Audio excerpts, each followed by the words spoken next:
The smell of death lingered in the air. Samaria, once a thriving city, had become a graveyard of the living. The Arameans surrounded its walls, cutting off every supply route. Days turned into weeks, and food became more precious than gold. A donkey's head, once unthinkable as a meal, was now sold for a king's ransom. People scavenged for anything edible, even resorting to boiling leather belts and chewing on straw. One day, as King Jehoram walked along the city wall, a woman cried out to him, her voice filled with anguish. "My lord the king, help me!" "What's the matter?" he asked, his heart heavy with despair. Tears streamed down her face as she pointed to another woman beside her. "This woman and I made a pact. Give up your son today so we may eat him, and tomorrow we will eat mine." The woman choked on her words.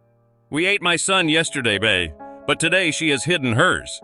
The king froze. His hands trembled. The weight of the words crushed him. This was not just war. This was not just famine. This was complete and utter devastation, the kind that stripped humanity of its last shred of dignity. Tearing his royal robes in agony, he revealed the sackcloth beneath, a sign of his own deep mourning. But there were no words, no decrees, no power left in him to undo the horror that had already taken place. How had it come to this? The people of God, reduced to consuming their own children. Could there still be hope? Could salvation come from anywhere? And then the word of the Lord came to Elisha, a promise, a prophecy, one that seemed impossible. By this time tomorrow there will be food. But who would believe it? The siege of Samaria shows both human desperation and divine intervention through Elisha. While the king was helpless and the people hopeless, Elisha stood as God's messenger, declaring that deliverance was near.